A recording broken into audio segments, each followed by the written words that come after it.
بسم الله الرحمن الرحيم. أعوذ بالله من الشيطان الرجيم. قل الله أعلم بما لبثوا له غيب السماوات والأرض أبصر به وأسمع ما لهم من دونه من ولي ولا يشرك في حكمه أحدا۔ عزیز طلبہ کرام، سبق نمبر 185، سورہ کہف، آیت نمبر 26۔ اصحاب کہف کے واقعے کے بعد اب اس پر تفریعات اربع کا ذکر ہے، یعنی 4 تفریعات ہیں جو واقعے کے ساتھ متعلق ہیں، اور واقعے سے یہ بات معلوم ہو گئی کہ اولیاء، انبیاء عالم الغیب اور متصرف نہیں ہیں، وہ بلکہ عاجز اور محتاج ہیں۔ اب جب یہ نتیجہ نکلا تو پہلا مسئلہ کہ وہ عالم الغیب نہیں ہے، تو اسی پر تفریع، قل کہہ دیجئے اللہ عالم بما لبثوا، اللہ خوب جانتا ہے اس مدت کو جس میں وہ ٹھہرے۔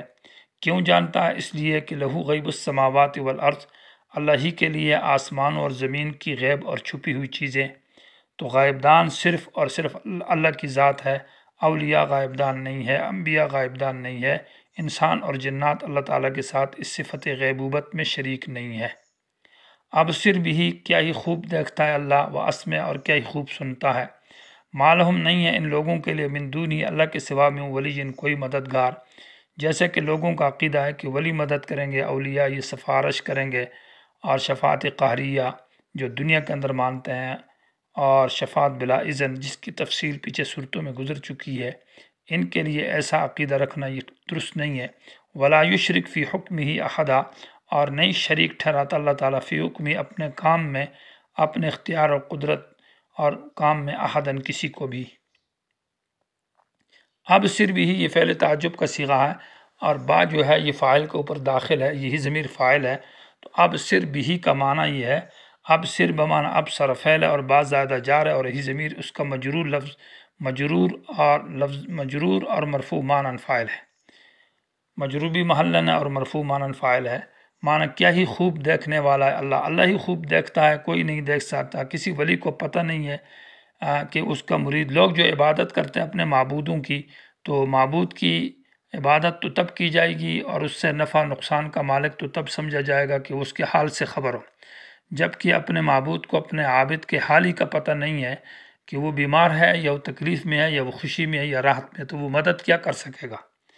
وہ اسمع، اور اللہ ہی خوب سنتا ہے، وہ سنتے ہی نہیں۔ ان کا عقیدہ یہ ہے کہ ولی سنتے ہیں اور ولی دیکھتے ہیں اور ولی غیب کو جانتے ہیں، نہ وہ دیکھتے ہیں نہ وہ سنتے ہیں، اور نہ ہی وہ غیب کو جانتے ہیں، وہ دنیا سے چلے گئے ہیں، وہ اس عالم کے اندر ہے، عالم بالا، عالم آخرت میں، دنیا کے حالات سے وہ خبر نہیں ہے، اس لیے ان کو نہ پکارا جائے۔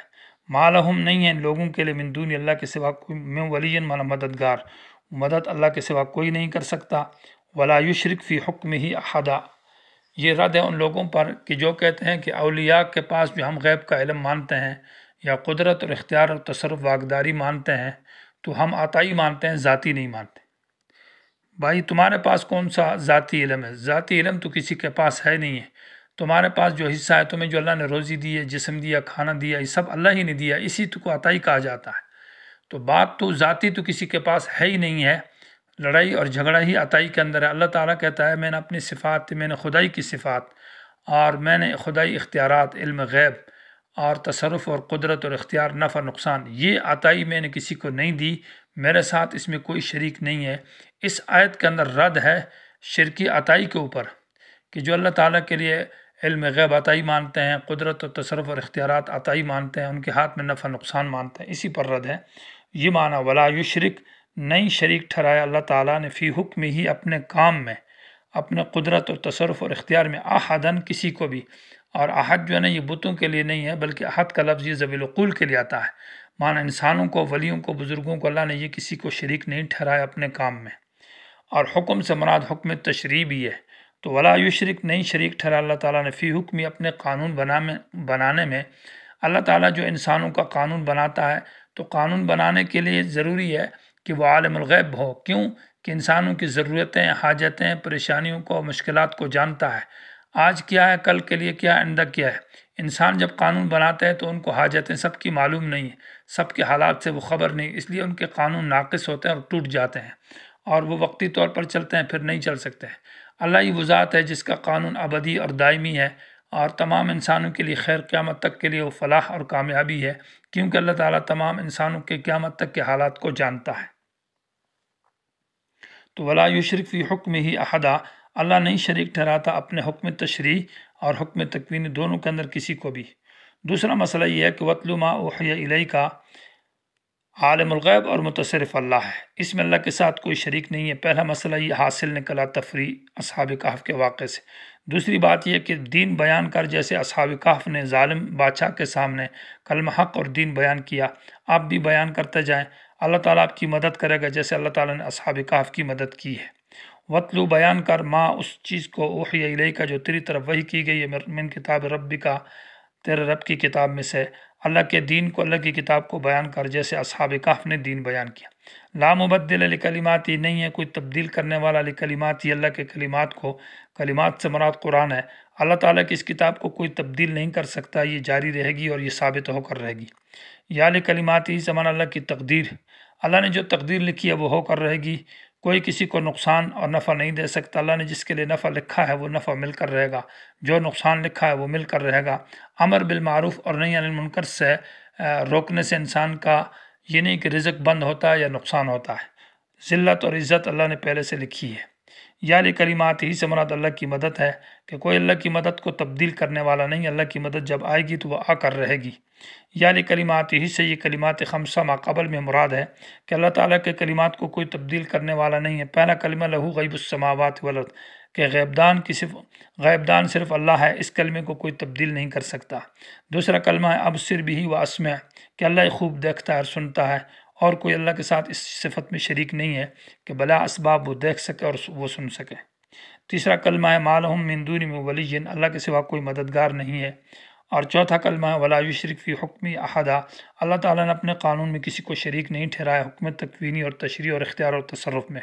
چوتھا کلمہ ہے کہ اللہ کا دین بیان کر اور اللہ تعالیٰ تیری مدد کرے گا۔ ولن تجدا، تو نہیں پائے گا، من دون ہی اللہ کے سوا، ملتحدا کوئی جائے پناہ، پناہ دے گا تو اللہ دے گا، اللہ کے سوا کوئی پناہ دینے والا نہیں ہے۔ وصبر، یہ تیسری تفریع ہے، اور اس کا چوتھی تفریع ہے، اس کا حاصل یہ ہے کہ تیسری وصبر نفس کا، ایک طرف سے دنیا پرست لوگ ہیں، دوسری طرف سے دیندار لوگ ہیں۔ وہ جو دیندار ہے اللہ والے ہیں، وہ ہے اگرچہ غریب ہے اور وہ کمزور قسم کے لوگ ہیں، لیکن آپ ان کی جماعت میں رہیں، ان کے ساتھ رہیں، اور مالداروں کی طرف، دنیا پرستوں کی طرف نہ جائیں، جو قرآن سے دور ہے، جو حق سے دور ہے، اور جن کا معاملہ بہت دور تک چلا گیا، شرک میں اور کفر میں اور بدعات میں اور رسم رواج میں، اور وہ خواہشات کی پیروی کرتے ہیں، ان کے پیچھے آپ نہ جائیں۔ جیسے کہ اصحاب کہف جو مالدار لڑکے تھے اور جنہوں نے نرم نازک بسترے چھوڑ دیے، آرام اور وہ کرسیاں اور وہ تخت اور وہ محلات چھوڑ دیے، اور اپنے گھر چھوڑ دیے، گھر بار چھوڑ دیے، اور مٹی میں اور جنگلات میں اور صحرا پر جا کر لٹنے لگے، آپ بھی ان کی طرح صبر کریں اور ان کے ساتھ آپ رہیں، ایسے لوگوں کے ساتھ۔ وصبر نبی علیہ السلام کو خطاب ہے کہ صحابہ کرام جو کہ اللہ کی رضا کے لیے ان کے ساتھ رہیں، مشرکین جو دنیا پرست ہے ان کی طرفداری نہ کریں۔ وصبر، روکیں نفس کا، اپنے نفس کو، مع الذین، ان لوگوں کے ساتھ، یدعون ربهم، جو پکارتے ہیں اپنے رب کو صبح اور شام۔ صبح اور شام سے مراد ہر وقت اللہ کو پکارتے ہیں، معنی اللہ کی، اور یدعون سے مراد بندگی مراد ہے، معنی ہر وقت اللہ کی بندگی میں لگے رہتے ہیں، اللہ کی بندگی سے نہیں ہٹتے۔ یریدون وجہہ، یہ جو اللہ والے ہیں ان کا ارادہ وجہ اللہ کی رضا ہے اور ان کا مقصد دنیا نہیں۔ ولا تعد عیناک عنہم، نہ ہٹا ان سے اپنی آنکھوں کو، معنی اس مطلب کے لیے کہ ترید زینت الحیات الدنیا، تو دنیا کی زینت چاہتا ہے، دنیا کی آسائش اور آرام چاہتا ہے، تو ان سے اپنے آپ کو دور نہ کر، ان کے ساتھ رہے۔ ولا تطع، اور نہ مان اس شخص کی بات، اغفلنا، کہ ہم نے غافل کیا، قلب اس کے دل کو، عن ذکرنا، اپنی کتاب سے، قرآن سے، جو اللہ کی کتاب سے، اللہ کے ذکر سے، حق سے غافل ہے، اس کی بات، اس کی اطاعت نہ کر۔ واتبع، اور وہ پیروی کرتا ہے، ہوا، وہ اپنی خواہش کی، تو خواہش آدمی جو ہے نا اس کے پیچھے، خواہش پرست لوگوں کے پیچھے، جو ہوا پرست، نفس پرست ہے، ان کی پیروی نہ کر۔ اور جماعت پرستی کرتا ہے یا شخصیت پرستی کرتا ہے تو اور قرآن اور حدیث سے دور ہے، ایسے لوگوں کی اتباع اور پیروی نہ کر۔ وکان امرہ، اور اس شخص کا معاملہ فرطاً، حد سے بڑا ہوا ہے۔ فرط کا معنی یہ ہے کہ وہ تجاوز عن الحق، حق سے ہٹا ہوا، عقیدے میں، عمل میں، بدعات اور شرکیات اور کفریات میں لگا ہوا ہے، اللہ العاب کے اندر۔ اور قل، چوتھی بات یہ ہے کہ کہہ دیجئے، الحق من ربک، حق تو وہ ہے جو تمہارے رب کی طرف سے ہے، معنی کوئی حق بات اسی کو کہا جاتا ہے جو رب نے کہی ہے، جو اللہ کی طرف سے نہیں ہے وہ حق نہیں ہے۔ فمن شاء، حق کے بارے میں یہ ہے کہ جو چاہے گا تو فلیؤمن، ایمان لے آئے حق پر، ومن شاء، جو چاہے تو فلیکفر، وہ انکار کرے۔ تو اس کا یہ مطلب تو نہیں ہے کہ جو مرضی ہے کہ حق کے بعد اس پر ایمان لانا بھی اس کی مرضی میں اور کفر کرنا دونوں مرضی ہے، نہ۔ اگر کفر کیا تو انا اعتدنا للظالمین نارا، ہم نے تیار کیا ظالموں کے لیے جو حق سے انکار کرتا ہے نارن، آگ۔ دونوں طرف برابر نہیں ہے۔ احاطہ بہم سرادقها، گھیر لے گا ان لوگوں کو سرادقها، اس آگ کی دیواریں۔ اور سرادق سے مراد جدران ہے۔ امام ترمذی رحمہ اللہ نے کہا کہ وہ دیواریں ہیں، اور وہ فی دیوار کی جو مسافت ہے وہ 40 سال کی ہے، اور 4 دیواریں ہیں تو گویا کہ وہ 40 اور 40 80 اور 160 سال ان کی مسافت بنتی ہے، اتنی بڑی دیواریں۔ وَإِنْ يَسْتَغِيثُوا يُغَاثُوا بِمَاءٍ كَالْمُهْلِ يَشْفِي الْوُجُوهَ بِئْسَ الشَّرَابُ وَسَاءَتْ مُرْتَفَقًا۔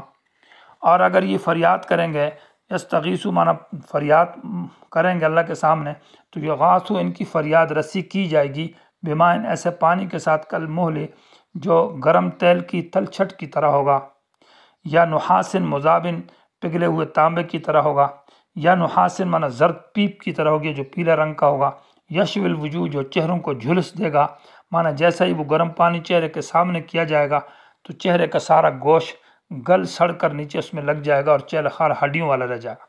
بئس شراب، یہ برا پینا ہے، وساعت مرتفقہ، اور بری ہے آرام کی جگہ، جو جگہ آرام ہے۔